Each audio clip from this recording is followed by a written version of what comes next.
নমস্কার, আপনারা দেখছেন খবরের ঘন্টার সঙ্গে রয়েছি আমি অর্পিতা। আসুন দেখে নিই আজকের বিশেষ খবর। করোনা লকডাউন পর্বে নিজেকে নতুনভাবে আবিষ্কার প্রিয়াঙ্কার। করোনা লকডাউনের ফলে বাড়ি বসে হতাশ না হয়ে সৃজনমূলক কাজ করার মাধ্যমে নিজেকে নতুনভাবে আবিষ্কার করা। শিলিগুড়ি শিব মন্দিরে প্রিয়াঙ্কা ভট্টাচার্য অন্তত তেমনই এক উদাহরণ। গত বছর টানা লকডাউনের সময় নয়ডার একাকী ফ্ল্যাটে বন্দি থেকে প্রিয়াঙ্কা বহু ছবি এঁকেছেন, লিখেছেন বহু কবিতাও। আবার এই সময়েই পরিবেশ সচেতনতার ভাবনায় প্রিয়াঙ্কা শুরু করেছেন এক নতুন ব্যবসাও। প্লাস্টিক বন্ধ করার বার্তা নিয়ে প্রিয়াঙ্কা বাঁশের তৈরি বিভিন্ন সামগ্রীর বিপণন শুরু করেছেন। বাঁশ ছাড়া অন্যান্য পরিবেশ বান্ধব সামগ্রীর প্রচারও শুরু করেছেন তিনি। নয়ডা থেকে শিলিগুড়ি শিব মন্দিরের বাড়িতে ফিরে প্রিয়াঙ্কা এখন সৃজনমূলক বিভিন্ন কাজের পাশাপাশি পরিবেশ রক্ষার জন্য বিভিন্ন প্রচারে মেতেছেন। তার বাবা বিশ্বজিৎ ভট্টাচার্য ভারতীয় সেনাবাহিনী থেকে অবসর গ্রহণ করেছেন, আর মা পম্পা ভট্টাচার্য গৃহবধূ। বুধবারই প্রয়াস ফাউন্ডেশন নামে এক স্বেচ্ছাসেবী সংস্থার শুভ সূচনার মাধ্যমে প্রিয়াঙ্কা পরিবেশ রক্ষার জন্য জঞ্জাল পরিষ্কারের কাজে নামবে। তার পাশাপাশি আর্থিকভাবে অনগ্রসর মানুষদেরও সহযোগিতার হাত বাড়িয়ে দেবে। আন্তর্জাতিক বাংলা ভাষা এবং সংস্কৃতি সমিতির শিলিগুড়ি শাখার সম্পাদক সজল কুমার গুহ প্রিয়াঙ্কার এই ভাবনাকে তারিফ করেছেন। প্রিয়াঙ্কা বলেছেন, ইতিবাচক ভাবনা নিয়েই আমাদের এখন সব সময় লড়াই চালাতে হবে, আর সকলকে প্লাস্টিকের মতো ভয়াবহ জিনিস বর্জন করে পরিবেশকে সুন্দর করার কাজে নামতে হবে। নয়ডার JIIT থেকে বায়োটেকনোলজিতে বিটেক পাশ করেছে প্রিয়াঙ্কা। লখনৌয়ে সেন্ট্রাল ড্রাগ রিসার্চ ইনস্টিটিউটে গবেষক হিসেবেও কাজ করছেন তিনি, আর কাজের ফাঁকে থিয়েটারের প্রতিও আকর্ষণ তার তীব্র হয়ে ওঠে। দিল্লির অস্মিতা থিয়েটারেও বহু নাটকে অভিনয়ে কাজ করেছেন প্রিয়াঙ্কা। হ্যাঁ, কি নাম কি? আমার নাম প্রিয়াঙ্কা ভট্টাচার্য। হ্যাঁ, এমনি পড়াশোনা? আমি বিটেক বায়োটেকনোলজি পড়াশোনা করেছি JIIT নয়ডা থেকে। আচ্ছা, মানে এমনি কোথায় থাকা হয় এখন? আমি আগে নয়ডাতে থাকতাম, দীর্ঘ 11 বছর থেকে আমি নয়ডায় থেকেছি। মাঝখানে আমি লখনৌতেও থেকেছি, চাকরি করতাম। আর তারপর এবার লকডাউনে এই গেল এপ্রিল মাসেই আমি বাড়িতে চলে আসি। এমনি এই কোভিড লকডাউন যে শুরু হলো 2020-তে, আমাদের কি কোনো মেসেজ দিয়েছে বা আপনি কি কিছু সেই লকডাউনকে কোভিডকে সামনে রেখে কিছু কাজ করছেন? হ্যাঁ, নিশ্চয়ই। আমাকে অনেকজনই জিজ্ঞেস করে that how is lockdown treating you, বা কোভিডে কেমন কি করছো, তুমি কেমন আছো, খুব ফ্রাস্ট্রেটিং লাগছে। কিন্তু আমি তাদেরকে বলি যে না, কোভিড এর লকডাউন আমার জন্য ইট ইজ ওয়ার্কিং ব্রিলিয়েন্টলি। আমার জন্য এই লকডাউনটা এত ব্রিলিয়েন্টলি কাজ করছে যে আমি এখন চাচ্ছি যে লকডাউন চলেই যাক। কেননা আমি লকডাউনে আমি পোয়েট্রি শুরু করি, আমি লকডাউনে আর্টিকেল লেখা শুরু করি মেন্টাল হেলথের সম্পর্কে, আমি লকডাউনে আঁকা শুরু করি। আপনারা দেখতে পাবেন যে আমার এখানে আঁকা আছে। তো আর আমি কোনোদিনও ছোটবেলায় আঁকা শিখিনি। হঠাৎ করে লকডাউনে আমি একদম একা ছিলাম। আমি তখন আমি নয়ডাতে ছিলাম, আমার ফ্ল্যাটে। আমার মা বাবাও আমার সাথে ছিল না, আর কেউ ছিল না আমার সাথে। এটা হচ্ছে আপনার মার্চ 2020-র সময়, যখন লকডাউন স্টার্ট হয়েছে। তো পুরো লকডাউন আমি একা ছিলাম, আমি ঘরে বন্দি ছিলাম, আর আমি অনেকটা ডিপ্রেস হয়ে পড়েছিলাম যে আমি একা একা কিভাবে থাকবো। ঘরের চার দেওয়ালিগুলো আমার মনে হতো যেন আমাকে খেয়ে নেবে। তো সেই সময় আমি পোয়েট্রি করা শুরু করি। আমি লিখতে চিরদিন ভালোবাসতাম ছোটবেলা থেকে। আমি সেই আমার যে ফরগটেন হবিগুলো আছে সেগুলো আবার করা শুরু করি। আমি লেখা শুরু করি, তার থেকে আমার পোয়েট্রি আসে। তারপর কিছু ম্যাগাজিনেও মেন্টাল হেলথ সম্পর্কে লিখেছি, আর পোয়েট্রি করতাম। তারপর হঠাৎ করে দেখি খুব টেনশনে ছিলাম, কিভাবে টেনশনটা রিলিজ করব। হঠাৎ করে পেন্সিল আর খাতা নিয়ে বসে গেছি আঁকার জন্য। সেই যে আমার আঁকা শুরু হয়েছে, আপনি দেখুন এতগুলো আঁকা, আমি শুধু সেটা স্টপ হচ্ছে না। মানে আঁকা যে শুরু হয়েছে, এটা শুধু দিন প্রতিদিন আরো ভালো হয়ে যাচ্ছে। কতগুলো আঁকা হয়েছে এখন? আঁকা হলেও আমার মনে হয় না হলেও 30টার মতো, আরো বেশিও হতে পারে। ছোট বড়, অয়েল পেন্টিং, অয়েল পেস্টেল সবকিছু।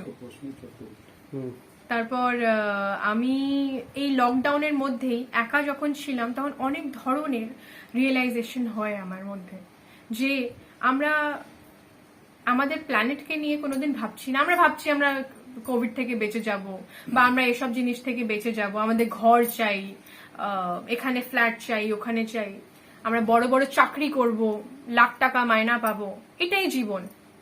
কোভিডে আমি জব নিজেই ছেড়ে দিই। আমি এটা বুঝতে পারি যে চাকরি করলে, পয়সা কামালে, বড় ফ্ল্যাটে থাকলে বা অ্যাচিভমেন্ট যেটা আমরা বলি, achievement is not achievement. What we think is achievement is not achievement. Achievement is when you can honestly, bluntly be yourself. And achievement is when you can be yourself. Most of the people are not themselves. তাদেরকে মা বাবা বলে তুমি engineering করো, তুমি বড় চাকরি করো, গাড়ি করো, তুমি ফ্ল্যাটে, তুমি বিদেশে ভ্রমণে যাও, সেটা অ্যাচিভমেন্ট। তারাও সেটাই মনে করে আর ওই গতিতেই চলতে থাকে। তার থেকে কি হয়? ডিপ্রেশন হয়। কেননা আমরা we are not going on the path of the soul, of our soul. But if we move towards the path of our soul, we will never be depressed. In life, আমরা যেই situation আছে, আমরা কোনো সিচুয়েশনকেই কোনোদিনও negative situation নেব না। আমি যখন আঁকা করতে শুরু করলাম, তখন আমার কোভিডের, লকডাউনের একটা মোমেন্টও মনে হয়নি যে আমি লকডাউনে আছি। আমার মনে হতো যে আমি এত সুন্দরভাবে আমার সময়টাকে ইউটিলাইজ করছি। নিজের থেকে আমার অ্যাংজাইটি আর ডিপ্রেশন নিজের থেকে ছেড়ে যায়, আমাকে ছেড়ে অনেক দূরে চলে গেছে। কোনো ওষুধ না, কোনো থেরাপিস্ট না, কিছুই দরকার হলো না। কিন্তু আমি যখন সেই জিনিসগুলো আবার করতে শুরু করলাম, যেগুলো আমার ভালোবাসার জিনিস, তখন আমার মনে হয় না যে কেউ যদি কোনো ভালোবাসার জিনিস করে, কষ্ট হবে, নিশ্চয়ই কষ্ট হবে। কিন্তু আপনি যদি অন্য কিছু করুন যেগুলো লোকেরা বলে যে এটাতে কষ্ট নেই, সেটাতেও তো কষ্ট আছে। আপনারা আপনার মনকে দাবিয়ে দিচ্ছেন, তার থেকে বড় কষ্ট আর কিছু নেই। তারপরে কি কনসেপ্ট আসলো সেখানে? তারপর এসব কনসেপ্ট মাথায় আসতো, আমি বুঝতে পারলাম। তারপর আমি ভাবলাম যে এবার আমি যাই করব, I will do it for the purpose. আমার লাইফে একটা পারপাস আসলো, সেই পারপাসটা হচ্ছে যে I have to save the planet. তার মানে I have to save nature. কেননা আমরা আমাদের প্রকৃতিকে যদি আমরা বাঁচিয়ে না রাখি, আমরা যতই বিল্ডিং তুলে নিই, যতই আমরা মেডিকেল গ্রাউন্ডে আমরা অনেক বড় হয়ে যাই, আমরা কোনোদিনও ভালো থাকতে পারবো না, আমরা কোনোদিন সুস্থ থাকতে পারবো না। আমাদের সুস্থ থাকার জন্য সবসময় একটা মেডিসিনের দরকার হবে, but we don't need medicine.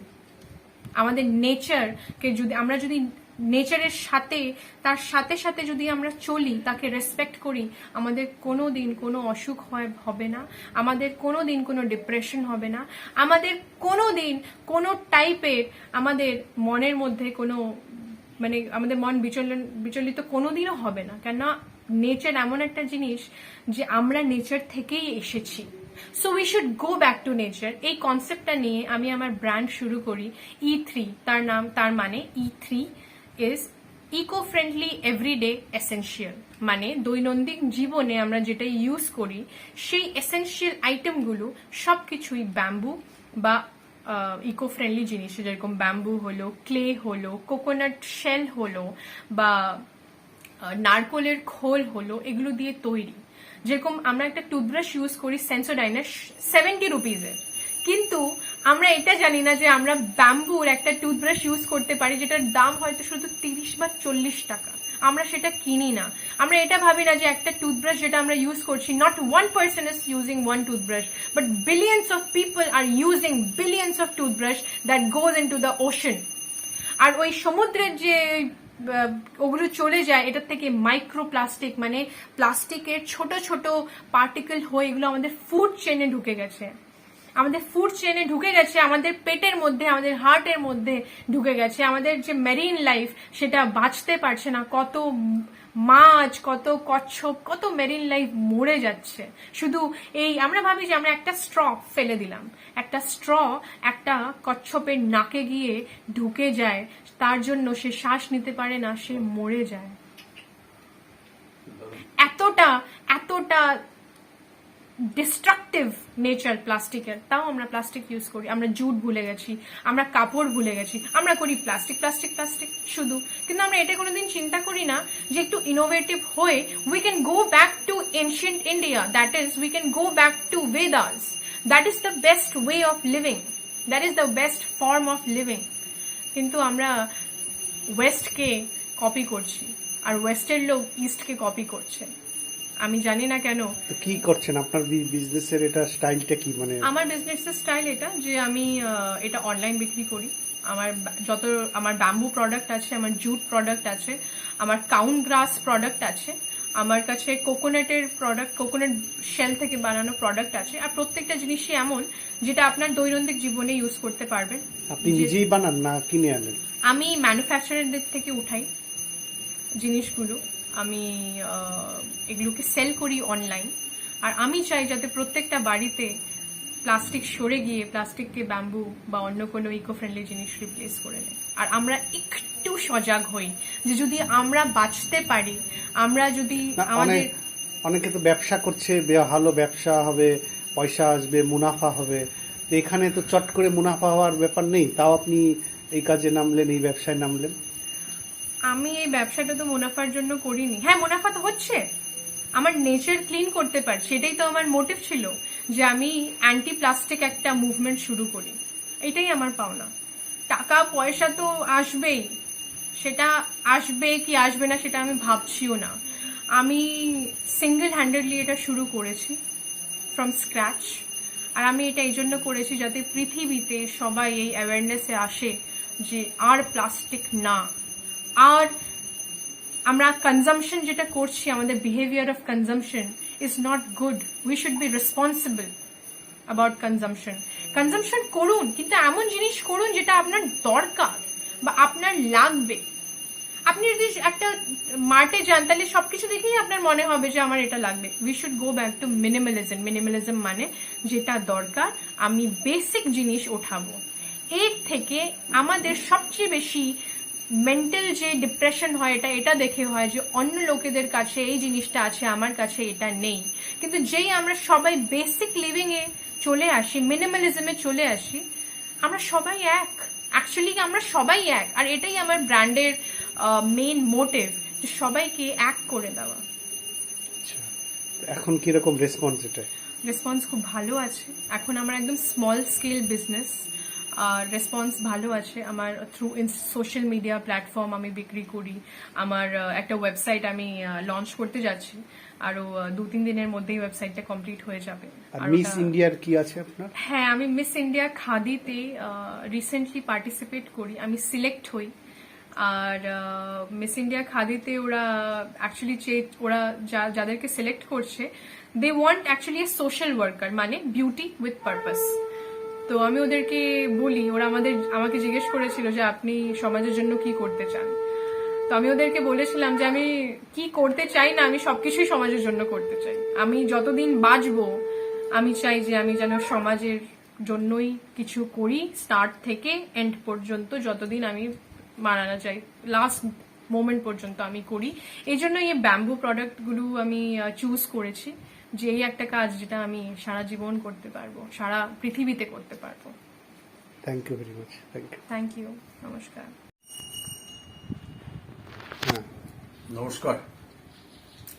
পরিচয় দিতে নেই, তবুও দিচ্ছি। আমি সজল কুমার গুহ, আন্তর্জাতিক বাংলা ভাষা সংস্কৃতি সমিতি শিলিগুড়ি শাখার সম্পাদক মূলত, আর আরও সংগঠনের সঙ্গে জড়িত। এই মেয়েটি প্রিয়াঙ্কা বলে না মেয়েটি, ওর মধ্যে যে এত সত্তা আছে, ঈশ্বরীয় গুণ আছে, জানা ছিল না, আজকেই আলোচনার মাধ্যমে জানলাম। ও আঁকতে পারে, কবিতা লেখে, ওর নানান রকম ভাবনা চিন্তা সবকিছু ছাড়িয়ে গেছে ওর মানুষের জন্য চিন্তা করা। যখন আমরা এই প্রজন্মকে সমালোচনা করি অনেক ক্ষেত্রে, তখন তো প্রিয়াঙ্কার মতো মেয়েরা ছেলেরা যদি উঠে আছে, আমাদের একটু খুঁজে নিতে হয়। এই শিব মন্দিরে ওর বাবা সেনাবাহিনীতে চাকরি করতেন, মা গৃহবধূ পম্পা, জলপাইগুড়ির মেয়ে। একটা পরিবেশ এখানে সৃষ্টি হয়েছে। আমরা যখন আসি এখানে একটা ঘরোয়া পরিবেশ পাই। এই করোনার মধ্যে তো আমরা একারে ঘরের কোণে বসে থাকতে পারবো না। বারবার করোনা এসে দেখাচ্ছে যে আমাদের সাবধানতা কিছু কিছু আমাদের আবার কিছু অন্যভাবে প্রসারিত হয়। চারিদিকে দেখো চাহি হৃদয়ে প্রসারী। তো প্রিয়াঙ্কার এই জিনিসটা ভালো লাগলো। আজকে এসেছিলাম একটা অন্য কাজ করবো বলে, কিন্তু এখানে এসে বাপিবাবু এলো। প্রিয়াঙ্কা একটা সুন্দর কবিতা, বাংলা কবিতা করতে হবে, করেছে একটা। ও রাতারাতি রাত জেগে আঁকে, বিভিন্ন রকমের আঁকে, বিভিন্ন এত তো সাহিভস্য কিছু বুঝি না আমি, সেই অর্থে এই ব্যাপারে একদম অনভিজ্ঞ। তো আঁকার মধ্যে শিল্পী সত্তা যেটা, যেমন এই যে একটা, এটা এই ঘাটের একটা, সেই ঘাট কোথায়? বিখ্যাত ঘাট বেনারসে। আমার এখানে সৌভাগ্য হয়েছিল। প্রচেষ্টাকে, ওর বাবা মার উৎসাহকে আমিও এর সঙ্গে আছি। অনেক অনেক শুভেচ্ছা অভিনন্দন জানাই। খবরের ঘন্টার পক্ষ থেকে বাপি ঘোষবাবু একবার ডাকেই চলে এসছে, তাই বলছি ঠাকুরের ইচ্ছায় সবই হয়। আমাদের যদি ইচ্ছা থাকে আমরা সেই লক্ষ্যে পৌঁছাতে পারবো। আমাদের শুভেচ্ছা অভিনন্দন রইল। ধন্যবাদ। আচ্ছা, এই যে প্রিয়াঙ্কা তো আপনার মেয়ে, ওর যে এই যে ক্রিয়েটিভ আর্ট করছে, নিজে নিজেই লকডাউনে আটকে গিয়ে দিল্লিতে নয়ডায় আটকে ছিল, আবার ও এই ধরনের ব্যাম্বুর উপরে কাজ করছে for the interest of the environment. আপনি মা হিসাবে কি বলবেন এটাকে? আমি অ্যাকচুয়ালি ও প্রচন্ড পজিটিভ, যে জিনিসটা আমার মধ্যেও, পরিবেশ পরিস্থিতি যাই হোক না কেন, তুমি ওখানে ভেঙে পড়লে চলবে না। তো সেই মুহূর্তে তোমাকে ঠিক করতে হবে তুমি কি করবে। কাঁদলেও চলবে না, সেই জায়গার থেকে তোমাকে উঠে আসতে হবে। আমাদের ভুলে গেলে চলবে না যে আমরা মাটির থেকে উঠে এসেছি, আবার মাটিতেই মিশে যাব। তো আমরা ভেঙে পড়লে চলবে না। যে কোনো পরিবেশ পরিস্থিতি যাই হোক, আমরা তোমার পাশে সবসময় আছি, কিন্তু তোমাকে তোমার জন্য কিছু করতে হবে। সবসময় মনে রাখবে নিজের পায়ের নিচের মাটিটা নিজেকে শক্ত করতে হবে, মানুষের পাশেও দাঁড়াতে হবে। তোমাকে নিজেকে ঠিক করে নিতে হবে কোনটা তোমার জন্য ঠিক, কোনটা তোমার জন্য ভুল। জোর করে বেশি কিছু করানো যায় না। হ্যাঁ, ওর মা হিসাবে সত্যি আমি আজ নিজেকে ধন্য মনে করছি। গর্বিত বলবো না, ধন্যটা আমার কাছে অনেক বেশি মাইনে রাখে। আমরা ওর সাথে আছি, পাশে আছি। ও মানুষের পাশে থেকে এভাবে ওর জীবন কাটাতে পারলে আমরা আরো ধন্য হব। Thank you very much.